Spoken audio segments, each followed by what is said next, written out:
Hello everyone, thanks for joining me today. I have a fun masculine themed card for you. Of course, Father's Day is right around the corner, so I thought it would be perfect to put together some type of masculine themed card. You can use it for Father's Day, birthday, really any occasion. And it's really based on that curtain fold or that drapery fold that I showed you before. So let's take a look. I'm going to put this to the side. You're going to need some cardstock for your base.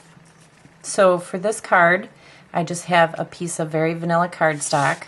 You're also going to need some type of designer paper.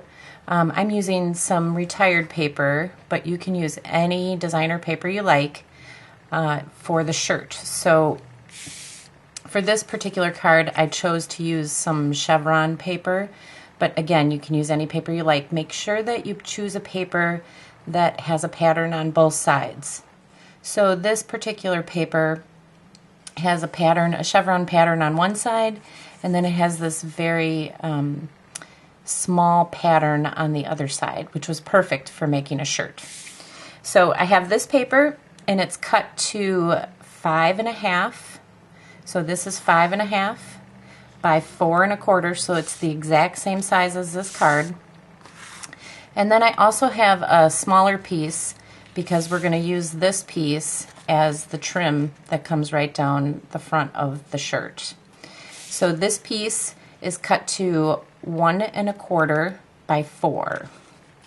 So what we're going to do, I've already cut this, but what you're going to do is you're going to cut this is the 4.25 inch side, so you're going to cut down about 1.5 inches.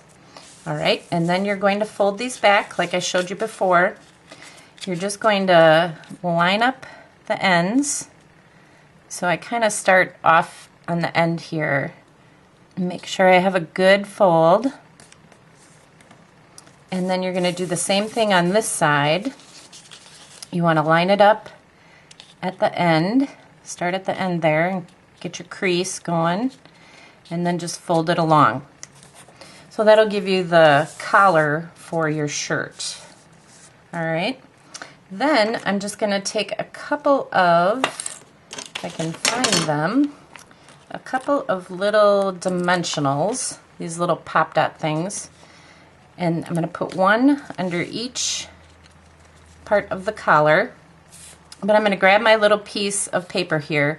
So this piece is Island Indigo, and it coordinates with this cardstock. So whatever cardstock you use, make sure that you coordinate your piece of paper with that.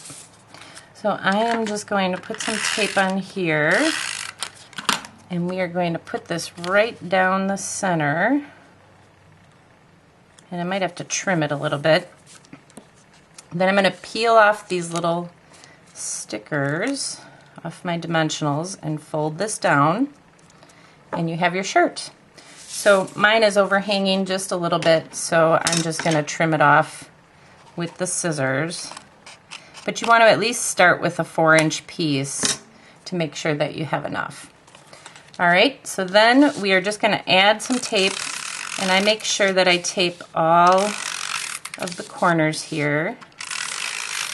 I want to make sure it sticks so it doesn't come up. All right, there we go. Now we're going to put this on our card base, and again, this is probably the trickiest part because you have to line it up exactly so that it fits exactly on your cardstock. And then we are going to use some Island Indigo ink, again because it coordinates with the colors that I chose. And I'm going to use some of the sentiments from the Guide Greetings stamp set. So this one I'm actually making for my husband. So I'm going to stamp husband right there. And then I'm going to embellish the shirt with a few buttons. I have some gold buttons that I'm going to be using up. So I will put these right on the shirt just like this. But I'm going to use some glue dots to do that. They stick pretty well with that. So you just want to embellish the front of the shirt with some buttons. You can use whatever buttons you have on hand. They don't have to be gold. And there you go. That's all you have to do. On the inside, I'm just going to stamp a little Father's Day sentiment because, like I said, Father's Day is coming up. But you can also stamp birthday or anything you like. It doesn't have to be Father's Day. Okay, so there you go. How simple was that? Well, I hope you enjoyed this little tutorial, and thank you for watching.